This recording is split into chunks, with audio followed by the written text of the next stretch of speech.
Hey, this is Alicia Maddox and Christina K. Beaumont. You're listening to House Sharks Podcast. Today's episode, we have guest speaker Taylor Hosemann, Woo! my favorite Gen Z ever, Yes. and she is going to teach us all the things investment properties and Airbnbs and getting started at a young age. Yes. Or at any age, really. Yeah, any age, but I'm so excited to be here. Yay. We're so excited to learn all the things. Yes. Under 25 years old? Mm-hmm. Almost 25. And on her second investment property. So we are going to get into the good, the bad, the ugly of investment properties, and how, if you're listening to this and you're like, man, I really want to get started in investment properties, hopefully you can have a lot of takeaways on how to do that. Yes, definitely awesome. Well, let's get into it. Yeah. All right, Miss Taylor, tell us a little bit about yourself. Yes, so my name's Taylor. I'm a North Georgia realtor like Christina and Alicia, so that's how we kind of met. We were all in the same marketplace. I've been licensed since 2020, September, same year as you, 2020. And I just knew that real estate was gonna be like where the money was and where, you've never heard anyone say like real estate's about investment. Right. So I'm kind of using my real estate career as like a medium to get me where I want to be with my investment goals and my long-term goals in that. So yeah, that's And that's a good point, because a lot of people think that getting into real estate means you have to be a realtor. right. That's just one aspect. Getting into real estate can be investments, Right. rentals, owning a brokerage. There's a million different things you can do in this industry to get into real So, estate. did you get licensed to start doing your investment properties, or did you get licensed to sell real estate? I got licensed to sell real estate. It wasn't until like a few months in that I was like, I started to see all the investment side of things. Yeah. I'll kind of get into like what skyrocketed me into wanting to jump into it. But yeah, I got licensed to sell real estate to help people buy and sell homes. So I had no intention of like investing in real estate when I got licensed. Okay, awesome. Well, So I guess the question is, what made you yeah. want to start investing? Like Tell where us. where did that start? If it wasn't on your radar when you got into real estate to do that, like where did that come from? Yeah, so my fiance, Tom, he comes from a big family of real estate investors. His parents, his uncles, his grandma, like everyone invests in real estate. They, have flipped houses, they have short-term rentals, long-term rentals, all the things. And I specifically remember, like I always knew they did that and I always saw their passive income, but the one thing that kind of like, in my mind, like made the flip was we were sitting at dinner with his aunt and uncle, and they have like 7 short-term rental properties throughout the country. And they were showing us like their numbers, like their profit and loss and revenue. Yeah. It was over $1 million, and there were still 3 months left in the year. And me and Tom just looked at each other and we were like, wow, like That's it. yeah. So that's kind of like we knew we wanted to get into it, but seeing those numbers and hearing the stories and just seeing the lifestyle that his family was living because of all of this passive income was just something we knew we wanted. Yeah. So that's kind of like was the starting point. And then of course I got my license, and Tom got his first big boy job, so he had like a W-2, isn't it a W-2? Yeah. So So he could get mortgages, and obviously I couldn't because I've just become self-employed. $2.99, baby. Yeah. And they don't teach you that in real estate school, so it's almost like you have to know somebody's personal story to be like, oh, this is doable. Right. Otherwise, it's just some crazy dream that just some people get to live out. Exactly. And only a few people actually do it. Yeah.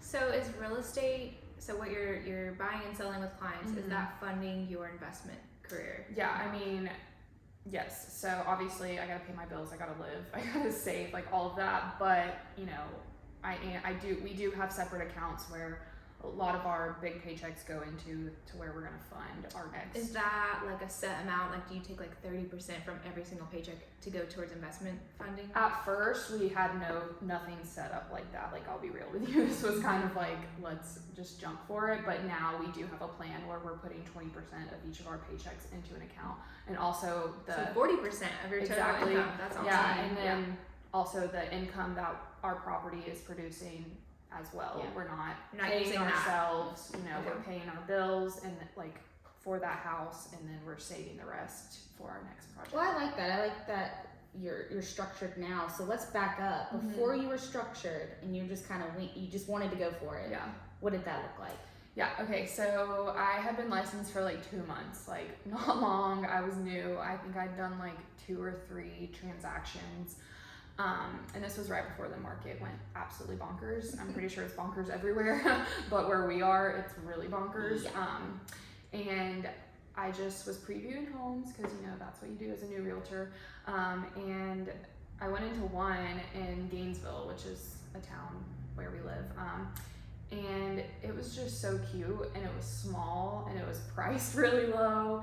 And we had thrown around the idea of starting with a long-term rental because it's a lot less, you know, demanding. Exactly. Like, you don't have to be super hands-on in it. And I FaceTimed Tom, and I was like, this is perfect, like whatever. So when he got off work, we went and saw it, and he was like, let's buy it. And I was like, okay. It's super cute, by the way. Yeah, it was really cute.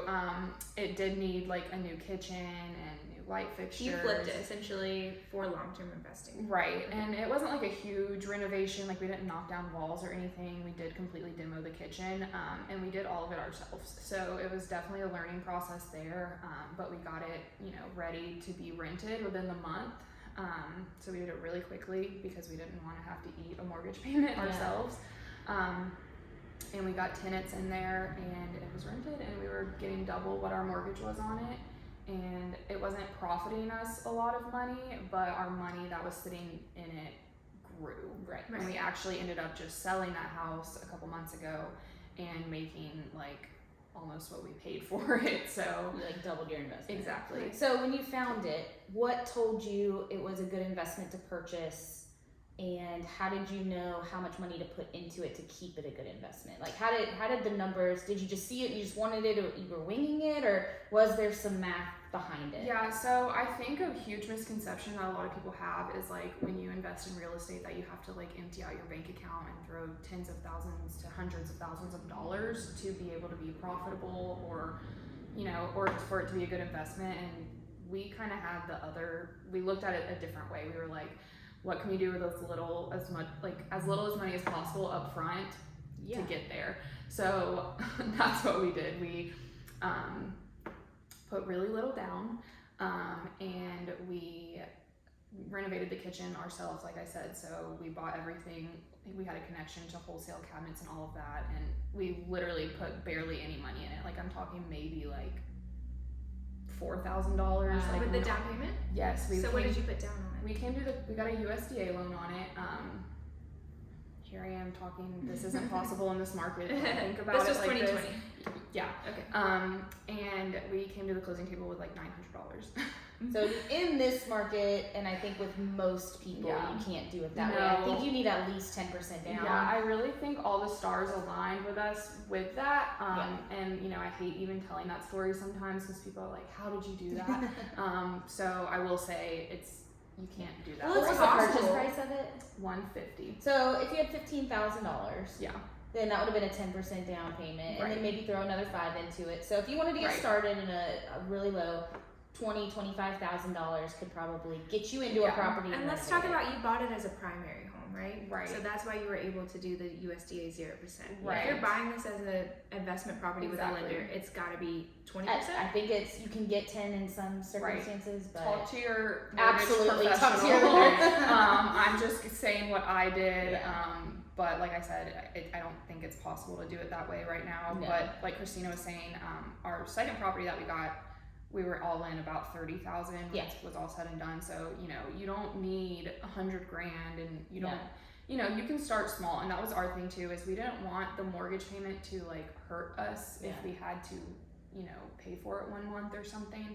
So that was our outlook on it, was start small. And then it ended up being, you know, such a good investment long term that we were able to cash out and, you know, fund our next project. So, and depending on how you view debt, how you view equity, how you view these things in this market, if you're a homeowner of a primary residence, and you have equity in it, there's a chance you could even get a home equity line for $20,000-$30,000 to start this process and use that as your down payment on your rental property some people don't want to do that because they don't want the extra debt. Yeah, it's a little bit more of a gamble. Right.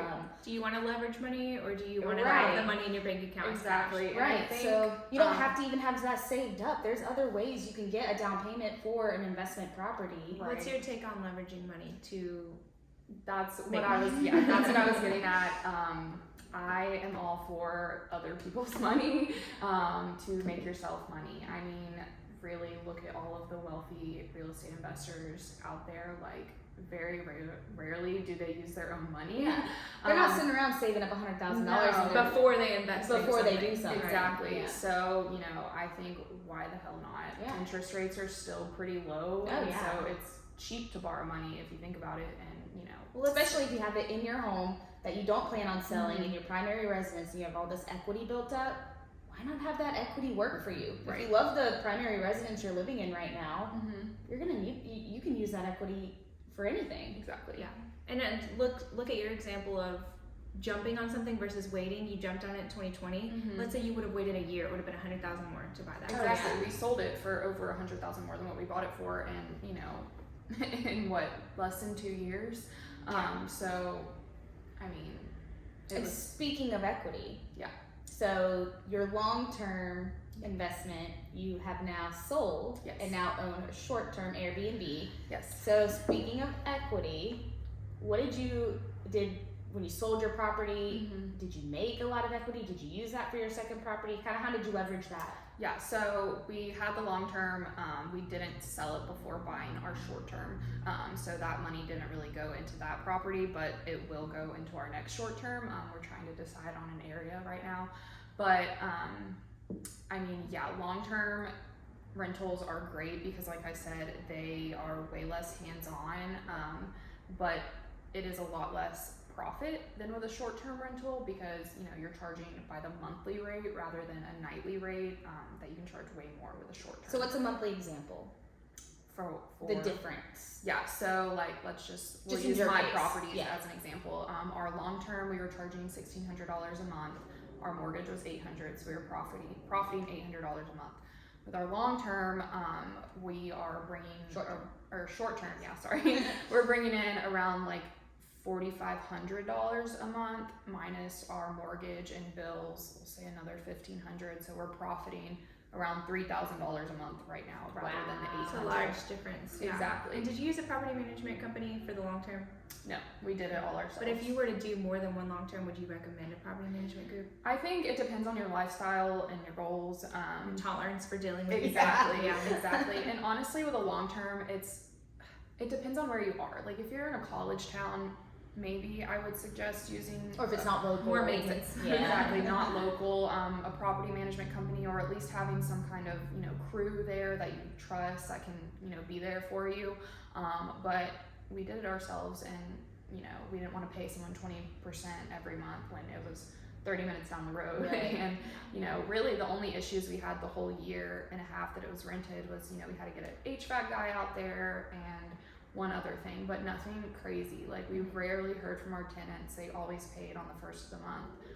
So what did you do? Let's talk about your process for getting tenants Yeah. into the long term. What was your process? Because we've heard Mhm. horror stories Yeah. about what can happen. Yes. Because you had pretty good We tenants. did, yeah. Okay, honestly, like I hate to give Zillow a plug here, but they have a really good system if you are listing a house for rent. You pay $9.99. I can see that. Yeah, you pay $9.99 a week to have your rental listing on there, and then you know you just disable it after you get tenants in there. So Yeah. it's very They cheap. do everything. They do the applications, Yes, the background yes. checks. Oh They do wow. the Because as background realtors, check. we're not trained in that. Exactly. They really vet your clients. They make them upload pay stubs. They run a background check, a credit check. They have to fill out all the like past employers, like past landlords, like all of that stuff. And you know, so I would have inquiries all day long, but I'd be like, fill out the application Yeah. first, and then I'll let you tour it because I wasn't gonna waste my time showing it to everyone if Yeah. I didn't even know they were capable of renting. So once I got like a few good applications, what we did is we called their past landlords, we called their employers, we made sure because we also had heard horror stories. Yeah. And Put in a little So extra you really work. did put in the work to make right, sure. Yeah. right. So It's not just the one and Did done. you meet no. them to tour? Yes. So you got to Yeah. feel the vibes. You got to exactly, see them. Yeah. exactly. Okay. You know, and I don't know why you wouldn't really vet your clients or your tenants because It's a big investment. It is, Yeah. and with all the different eviction laws and stuff like that, you never know what could happen. They could have rights, whatever. So That's not something to skip out on. exactly, like make sure you're putting people who are going to pay and take care of your property or it's just a pain. Yeah. So Good to know. And then for your short term, yes. you do that through Airbnb and how does that? Yeah. So how do you find people to rent that out? Yeah, so we have our short-term rental listed on Airbnb and VRBO, and then I'm currently building a website for it, but it's not live yet, so people can book directly through that website. But yeah, we have it on both platforms. Is there a benefit to doing it on your own platform versus an Airbnb or a VRBO? I think putting it on Airbnb and VRBO gives it a lot bigger audience of people to see. Think about it. If you're going to a place, you're going to look on Airbnb. You're going to automatically. Airbnb, Yeah, exactly. So, like Zillow, if you're going to right, rent. yeah, exactly. So I think giving your property some rapport, if you say putting it on those platforms first, and then building it to where people can book directly through you, because then that's gonna put more money in your pocket. You don't have to pay the Airbnb and VRBO fees. So let's backtrack a little bit into getting into the short term. Yeah. Okay, so we talked about the long term. You got into that. You kind of just messily got started. It worked out great for you, and now you decided I want to go into short terms. Tom's family's had some experience with it, so maybe you didn't feel like you were jumping into it as blind. Yeah. But how did all of that start? Yeah. That's hot right now. Yeah. Yeah, that's what everyone wants to do. This right is now. the juice of the Right. episode. Right. Yeah. So we there's a website called airdna.co. I'm sure people have heard of it. If not, go check it out.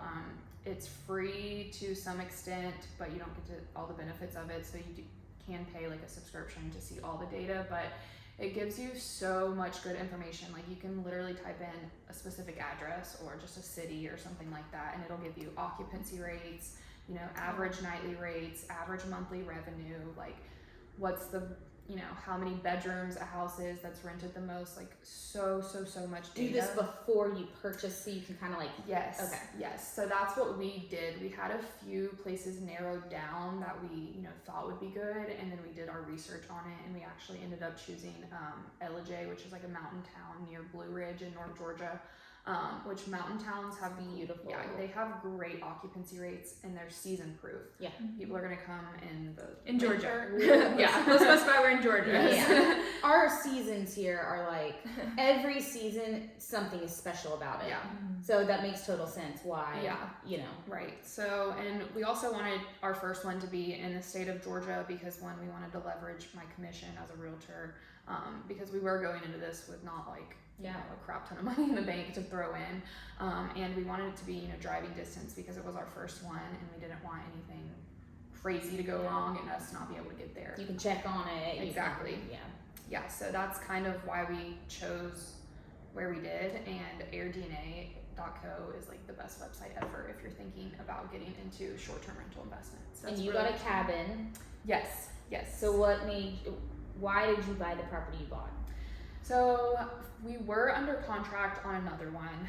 It was much cuter, didn't need as much renovations, but there was a huge well issue. And if you know anything about mountain towns in Georgia, everything's on a well and it's very expensive. So we ended up backing out of that one. And the one that we own now it was just a blank slate. It was a brown cabin, nothing special about it. Except for the fact that it was on 2 acres, beautiful property, and I just saw the vision. I was I can make this exactly what I want. It is so. Yes. Yeah. Well, I don't know how we do it, but we'll put the link to her cabin in the show notes and on the YouTube video, so that if you guys want to see what we're talking about, and hopefully if you want to stay there, you can find it easily. Yes. Because it is adorable. Yeah, I mean, it was just brown and ugly, honestly. So now it's aesthetic. yeah, we came in and we painted everything, changed every light fixture, changed countertops, did it all. All right, let's talk money. Yeah. What was the loan that you did? Yes. What did you put down, and what did you put into it fixing it up? Yeah, so this one we bought as a secondary primary residence, and once again, talk to your mortgage professional about this, but you can buy a secondary primary if it's far enough away from your primary residence, or if it's in a touristy spot, as a second home. You have to live there a certain amount of Technically, days?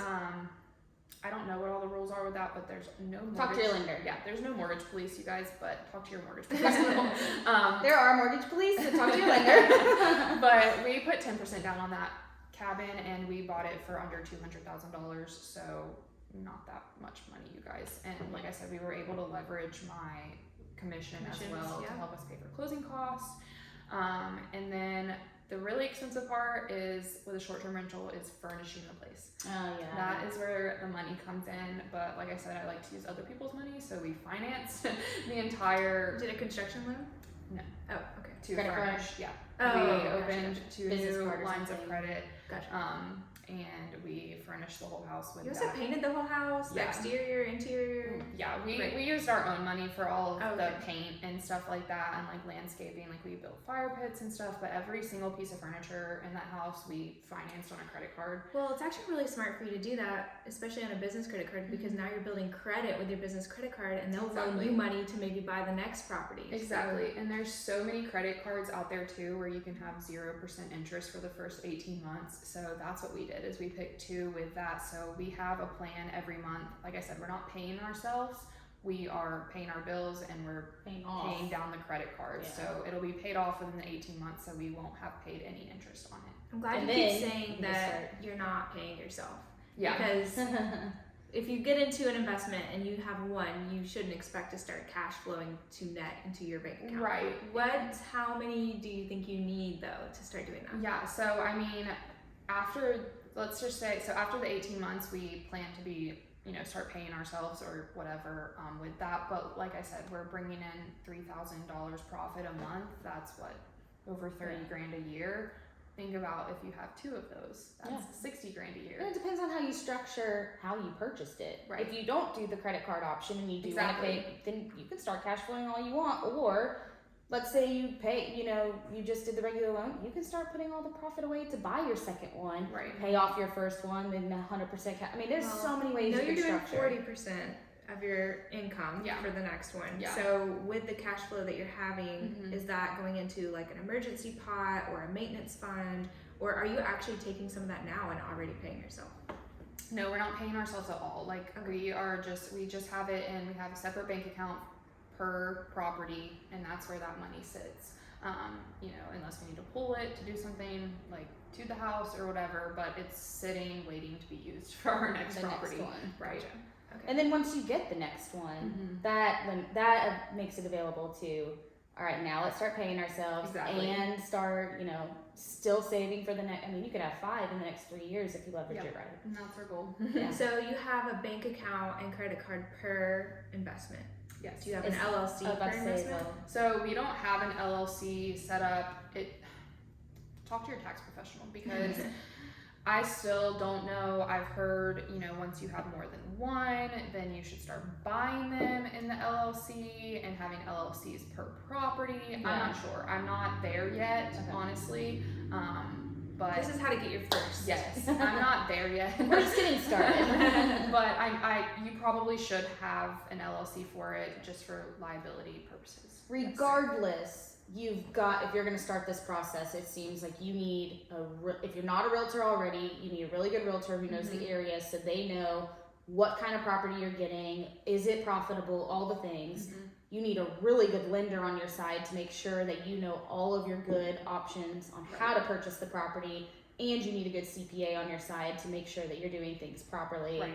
If you need an LLC, if you don't, Mhm. those would probably be your 3 main people. Absolutely. If you are a realtor, obviously You need a to talk lender. to all three. Yeah. But if you're not, to get started in this, all 3 of those are what you're going to need to have set up Yep. to get started. Which Absolutely. is not hard. You should probably have those anyways. Exactly. Yes. So I want to cover really quickly restrictions on short Okay. terms. So I know, maybe you went through and it all makes sense on the Mhm. website you mentioned. What's the website again? AirDNA.co.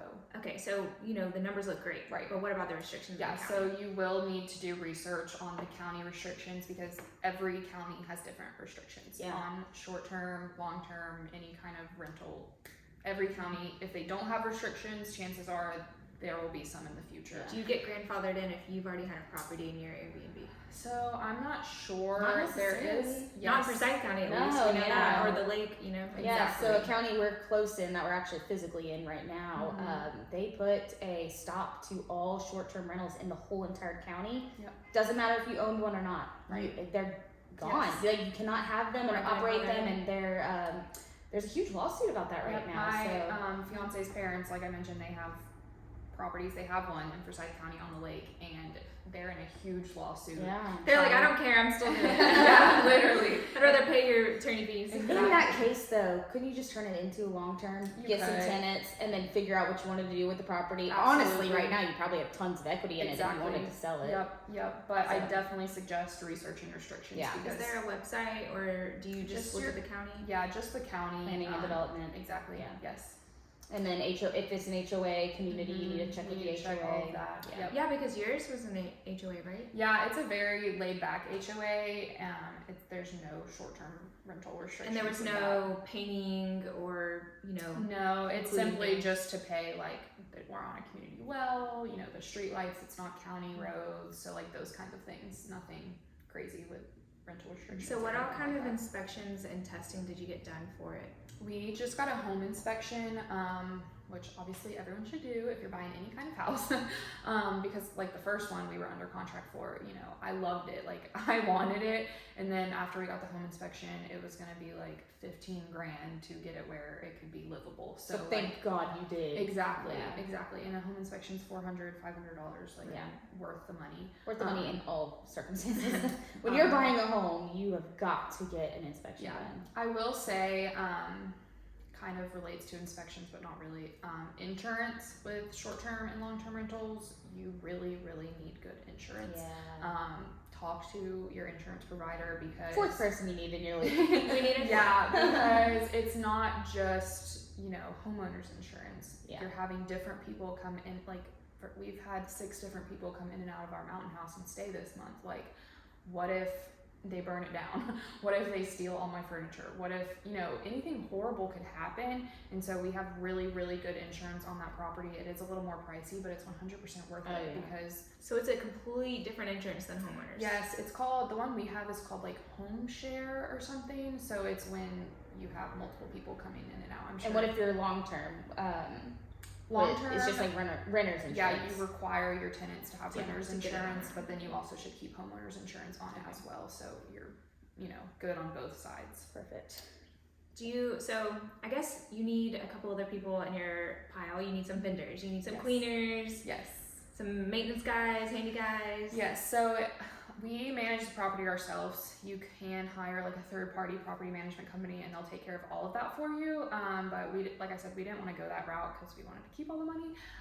So we have 2 really awesome people, and these are the 2 people that you should have no matter where your property is. If you're close by, if you're not close by, it doesn't matter. A cleaner, and not just a cleaner, like someone who you trust with your life. Like she or he. Ours is a woman. She tells me when anything is low. She tells me if a doorknob is broken. She tells me if the guests left the house trashed. She FaceTimes me after she's done cleaning and she shows me the house. She's the best. But her thing is short term, so like Yes. she's not just a regular house cleaner that's No. doing your short. She knows to look for those things. specializes Exactly. in short You terms. want to find someone. You don't want like Mary maids coming in to clean after your Yeah. guests leave. You need someone who like knows what a short-term rental looks like, knows what you want your property to look like when a guest arrives, and all of that. the So experience. They can deliver the experience you're wanting, and that's kind of a Exactly. little bit different than a house cleaner. For exactly. So she is like, we pay her really well. Like you could probably get someone to clean a property for under $100, but they're not going to do a great job, and you're not going to trust them like what they're doing. Sure. Like It's worth it to step it up. exactly. So And you have a story that goes along with that, don't you? yes, yes. We shall talk about it. Yeah. Right now? She's like, Yeah, all right, you talk about Let's go for it. Yeah, Go so for it. I had someone trash my mountain house. Ah. Yeah, it was sad because it was someone I knew. This happened as we were coming back from a conference. Yes. And Yeah. so if it made it any better, you were literally out of town and couldn't Yeah. handle it. But your cleaner, But my cleaner was fantastic. Yes. She immediately FaceTimed me, sent me pictures, showed me, you know, the things that were broken, the things that they messed up, everything. And you know, if like, of course I want her to just clean up the job, but also I want to know that my guests left the place a mess, you know what I mean? Because if I need to charge them for something, or, you know, something that's broken or whatever, you know, I need to know as soon as possible. So that's why it's really important to have not just a cleaner, like someone who like you trust. Does she always go in immediately after a guest leaves? Yes. Okay. So Airbnb has this like like I think it's 24 hours. It might be a little less, honestly. After a guest checks out, that you have to file a claim. So And she took your photos for you, video. I mean, she really, really like, because you couldn't be there, You she were stepped out of town. up. Even if you were home, I mean, what is it, 2 hours? I probably wouldn't have gone. Like that's what I pay her to take care of. And she's awesome. She also does like light landscaping, like she leaf blows and all of that. Like she's amazing. So that is someone like you have to have in your corner if you're going to manage your property yourself. Where did you find her? I literally I joined like groups in the area on Facebook, and I was like looking for short-term rental cleaners. I met like 3 or 4 people, and like brought them by the house. So and, you like, interviewed them? Yeah. Okay, so you're doing your due diligence with everything. I'm kind of like a control freak, like as you should be. In the best way possible. Yeah. Like you know, like you are. It's your money, your investment. You're sharing your property with other people, and like I want it to look a certain way when someone walks through the door. So I needed someone who understood that and was on the same page as me. And like I thank God every day that I found her, because she's a huge amazing. takeaway, to make sure you're not skipping out on the things that seem simple. The insurance, the It's house cleaner, the lender. Those things you might just seem like, oh, I'll just figure it out. I'll just handle it myself. Right. You really. And if you don't want to, then you probably need to hire a realtor that will do it all for you. Yes. Do it and be very thorough, like it would be their own. That is so important. Either be that person or hire it. Right. And I guess that can kind of lead into what I was saying about how like long-term rental, you're very hands-off. You do your work up front and then you collect paychecks every month. Short-term, you're very hands-on. Not meaning I need to be there every day or I'm like working for it every day, but I'm always like in the know, communicating with guests, communicating with my cleaners, you know, all the things. It's a lot more, you know, hands-on. I gotta restock things when they get low, like all of that. It's not completely like, oh, I'm not gonna hear from my tenants, you know, like for example, the other night, the guest texted me, the water's off. I'm like, oh God, it was like 11 p.m. You know, like I had to figure that out right then and there because I had people in my house. So it is a little more hands-on, and you gotta be available. And if you're not, then you gotta have either a property management company or somebody that's managing it for you. So going back to what's your tolerance, do you want to deal with people at 11 o'clock at night because there's an issue, or do you want to just hire someone else and never think about it again? Exactly, yeah.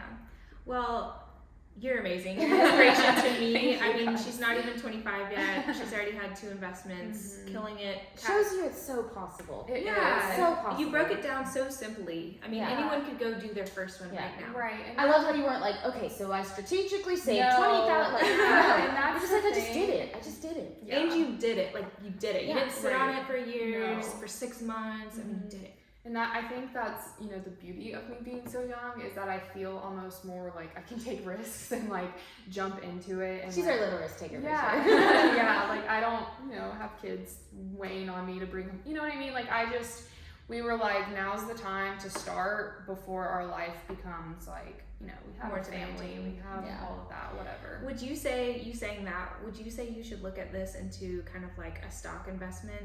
If you're putting this money in it, should you be okay if you lose that money?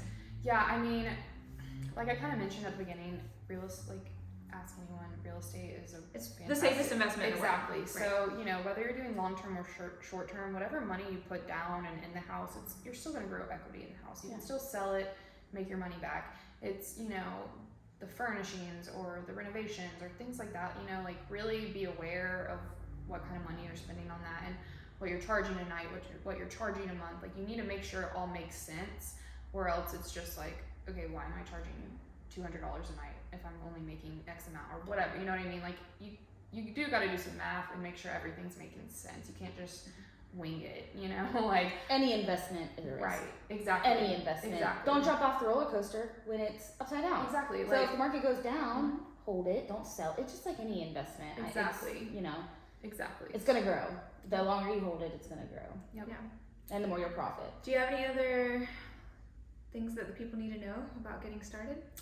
No, I will say like ever since starting this journey, like I've talked to a lot of people obviously about it, and you know, a lot of people have asked me questions like, how did you get started, or I always think about this, or whatever. And if you are thinking about investing in real estate, either long-term or short-term rentals, like chances are there's a reason you're thinking about it. Like half the people don't think like this. Like majority of the world doesn't think like, oh, I could invest in real estate. Like I could, you know, make passive income. Like a lot of people don't think like that. And if you are thinking like that, like find a way to start, because you won't be sorry. Like I said, we're bringing in, you know, over $3,000 a month, like barely doing any work. Like maybe work 5 hours a month on it. Like, and eventually that's just going to be straight cash flow when everything else is paid for, or you're going to have 5 of them, and that's going to be $15,000 a month, not just 3. Exactly. So if you're thinking about it, find some people to talk to and start the conversations, because it's so worth it. Okay. Awesome.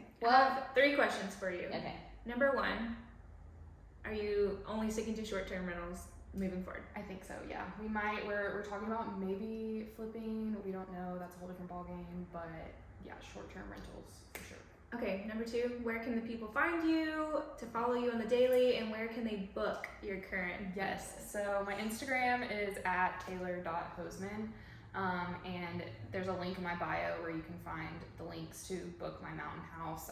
It's also called Crescent Moon Cabin. You can find it on Airbnb and VRBO, or you can just message me and I'll send you a link. Oh, okay. Last question. We're gonna ask all of our people this, so you should be expecting this already. Okay. Here's our would you rather questionnaire. Go. Putting you on the spot. Yeah. Go for it. Okay. Would you rather have to give up your cleaner of your mountain house, or give up your insurance of your mountain house?